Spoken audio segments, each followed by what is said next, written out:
اس نے جیب سے سارے پیسے نکال کر میاں جی کی دکان پر رکھ دیے۔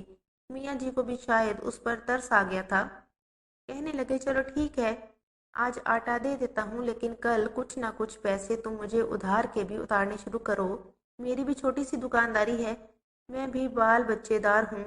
سو باتیں میاں جی کی سلیم نے سنی تھی ایک آٹے کی خاطر۔ وہ آٹا لے کے گھر آ گیا۔ بچے باپ کو دیکھنے کی بجائے اس کے ہاتھ میں پکڑے آٹے کو دیکھ کر خوشی سے اچھلے تھے۔ بیوی نے بسم اللہ پڑھ کر وہ آٹا پکڑا، جلدی سے اسے گوندنے لگی کہ عین اسی وقت برابر والے گھر سے بنے ہوئے گوشت کی خوشبو آ رہی تھی۔ سلیم کی بیوی ابھی آٹا گوندھ ہی رہی تھی جب بڑے بیٹے نے چھوٹے بیٹے کو آنکھ سے اشارہ کیا۔ دونوں ہی اٹھ کر کھڑے ہو گئے اور زمین پر رکھی لال اینٹوں پر چڑھ کر منڈیر پر کھڑے ہو کر دوسری جانب جھانکنے لگے، جہاں پر تایا جی اور ان کے بیوی بچے کھانا کھانے کے بعد بچا ہوا کھانا اپنے کتے کے سامنے ڈال رہے تھے، اور کتا بھی شاید پیٹ بھر چکا تھا اس لیے منہ نہیں لگا رہا تھا، لیکن تایا جی زبردستی کہہ رہے تھے ابھی وہ شیرو کھا لے، تیرے لیے تو میں خاص گوشت منگواتا ہوں اور تو ہے کہ نخرے دکھا رہا ہے۔ تایا جی نے گوشت کی بوٹی اپنے ہاتھ سے پکڑ کر زبردستی کتے کے منہ میں ڈالی تھی، اور کتا منہ پیچھے بار بار اس بوٹی کو پیچھے کر رہا تھا۔ یہ دیکھ کر دونوں بچوں کے منہ کھلے تھے، حسرت سے انہوں نے اس گوشت کی بوٹی کو دیکھا تھا، پھر اپنے سوکھے ہونٹوں پر زبان پھیر کر اپنے ہونٹوں کو تر کیا تھا۔ ایک سرد آہ دونوں کے دل سے نکلی تھی جب باپ کی آواز آئی کہ آ کر کھانا کھا لو، تمہاری ماں نے روٹی بنا دی ہے۔ پہلی روٹی ہی سلیم کی بیوی نے بھی پکائی تھی کہ سلیم نے فوراً ہی بچوں کو آواز دی تاکہ سب سے پہلے وہ سیر ہو کے کھا سکیں۔ سوکھی روٹی تھی اور کب سے وہ بھوکے تھے، اس لیے حلق میں پھنس کر ہی گزر رہی تھی۔ پانی کے ساتھ بچوں نے روٹی اپنے اندر ڈالی تھی اور ساتھ ساتھ اپنے آنکھوں میں آنے والی نمی کو بھی صاف کر رہے تھے۔ یہ دیکھ کر باپ کا کلیجہ چھلنے ہوا تھا۔ سلیم کی بیوی ابھی سلیم کے لیے روٹی پکا ہی رہی تھی کہ فوراً اٹھ گیا اور کہنے لگا نیک وقت میری روٹی نہ پکانا۔ آواز میں قرب تھا۔ بیوی کہنے لگی پورا دن مارے مارے پھرتے رہے ہو، روٹی کیوں نہیں کھاؤ گی؟ آ کر بیٹھو اور روٹی کھاؤ۔ لیکن سلیم کہنے لگا مجھے بھوک نہیں ہے، یہ روٹی بچوں کے لیے رکھ لو، دوپہر کو میرے بچوں کو بھوکا مت رکھنا۔ یہ کہہ کر سلیم فوراً کمرے کے اندر چلا گیا۔ اپنی چارپائی پر لیٹ کر تکیے میں منہ دے کر پھوٹ پھوٹ کر رونے لگا تھا۔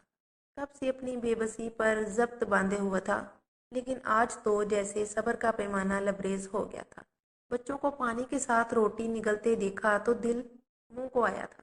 جب بچوں کی آنکھوں میں موٹے موٹے آنسو دیکھے تو برداشت نہیں کر پایا، خالی پیٹ ہی اپنی چارپائی پر جا کر لیٹ گیا اور یہ سوچ رہا تھا کہ بڑے بھائی کو ذرا بھی ترس نہیں آتا کہ میرے بچے کیسے للچائی آنکھوں سے ان کے ایسے کھانے کو دیکھتے ہیں جو کہ میں سالوں سال بھی انہیں نہیں کھلا پاتا، اور وہ کھانا اپنے کتے کو زبردستی کھلاتے ہیں۔ کئی بار سلیم نے کچرے کے ڈبوں میں تازہ روٹیاں اور کھانا دیکھا تھا جسے اس کی بھابھی بچ جانے کی صورت میں کچرے میں پھینک دیتی تھی تاکہ جانور کھا لیں، اور وہاں سے اکثر کتے بلیاں منہ مار کے کھاتے تھے۔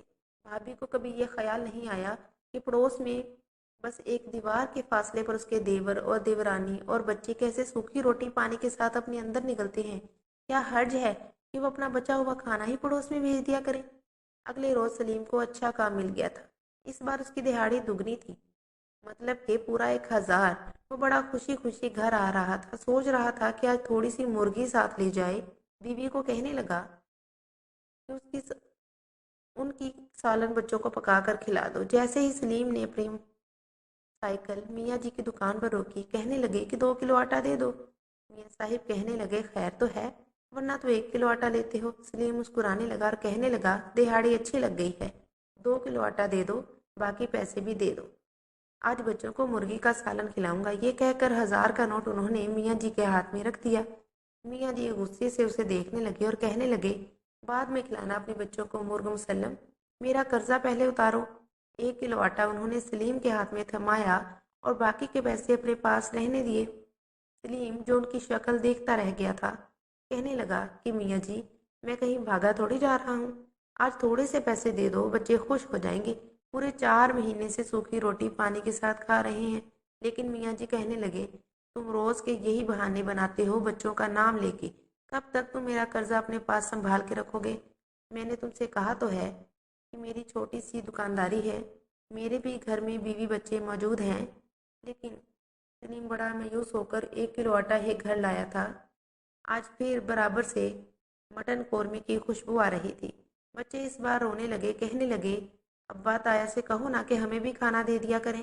میرا دل نہیں چاہتا سوکھی روٹی پانی کے ساتھ کھانے کو، مجھے بوٹی کھانی ہے، مجھے پورا سالن کھانا ہے، مجھے بہت شدید بھوک لگ رہی ہے۔ خالی روٹی کون کھاتا ہے؟ بڑا بیٹا تو آج ضد پر اتر آیا تھا۔ یہ سن کر سلیم اپنے بیٹے کا چہرہ دیکھتا رہ گیا اور کہنے لگا، بیٹا بس جیسے ہی میری دہاڑی دگنی لگے گی تو میں تم لوگوں کو گوشت بھی کھلا دوں گا، بس جتنا صبر کیا ہے اتنا ہی تھوڑا اور کر لو تو ہمارے دن ضرور پھر جائیں گے۔ ماں نے گرم گرم سوکھی روٹی اتار کر ان کے سامنے رکھی تھی، مگر وہ بے دلی سے اس روٹی کو دیکھنے لگے اور کہنے لگے کہ ہم سے نہیں کھائی جاتی سوکھی روٹی، ہمارے حلق میں جا کر یہ چبھتی ہے۔ آپ تایا کو کیوں نہیں کہتے کہ وہ بچا ہوا کھانا اپنے کتے کو نہ ڈالیں بلکہ ہمیں دے دیا کریں؟ وہ کتا تو اس کھانے کو منہ بھی نہیں لگاتا اور یہاں ہم بھوکی للچائی نظروں سے اس کھانے کو دیکھتے رہتے ہیں۔ اتنا کہہ کر چھوٹا بیٹا سسک کر رونے لگا تھا۔ یہ سن کر تو جیسے سلیم کے دل پر چھریاں چلی تھی۔ وہ بھی ساختہ اپنے بچوں کو سینے سے لگا کر چپ کروانے لگا اور کہنے لگا کہ خبردار جو آج کے بعد ایسی بات کی، ہمیں کسی سے مانگنے کی ضرورت نہیں، ہمیں ہمارا اللہ دگنا عطا کرے گا۔ بس اپنے رب پر بھروسہ رکھو اور آئندہ ایسی باتیں نہیں کرنا ورنہ میرا دم نکل جائے گا۔ اتنا سننا تھا کہ بیٹے بھی خاموش ہو گئے۔ پھر سلیم اپنے ہاتھوں سے انہیں نوالے بنا بنا کر کھلانے لگا اور تسلی دینے لگا کہ وہ جلد ہی انہیں مرغی کا گوشت لا کر کھلائے گا۔ بیٹے بھی روٹی پانی میں بھگو بھگو کر کھانے لگے اور ایک نظر دیوار کی جانب دیکھا جو اس پار بھائی بھابھی اس کا حق طلب کر کے روز اچھے پکوان کھا رہے تھے۔ خیر سارا دن اس کا کام ڈھونڈنے میں لگ جایا کرتا تھا اور رات اس کی جاگتے ہوئے گزرتی۔ یہی سوچتا رہتا کہ آخر کیسے وہ اپنے بچوں کو ہر خواہش پوری کر سکے گا۔ کیسا مجبور باپ تھا جو اپنے بچوں کو پیٹ بھر کر کھانے کے لیے بھی نہیں دے سکتا تھا۔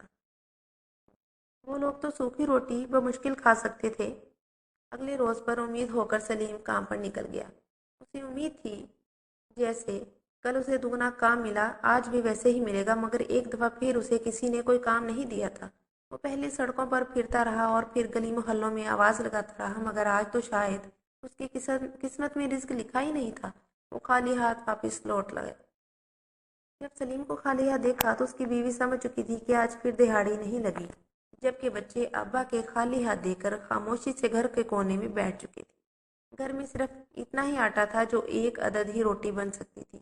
سلیم نے بیوی کو کہا کہ تم وہ روٹی بنا کر بچوں کو کھلا دو، میں اور تم پانی پی کر ہی گزارا کر لیں گے۔ سلیم کی بیوی نے ایسا ہی کیا، مگر جب تک وہ روٹی بناتی گرمی کی وجہ سے آٹا خمیر ہو چکا تھا۔ روٹی سے انتہائی عجیب بدبو سی آنے لگی تھی۔ اس کے باوجود سلیم کی بیوی نے وہ روٹی بنا کر بچوں کے سامنے رکھی۔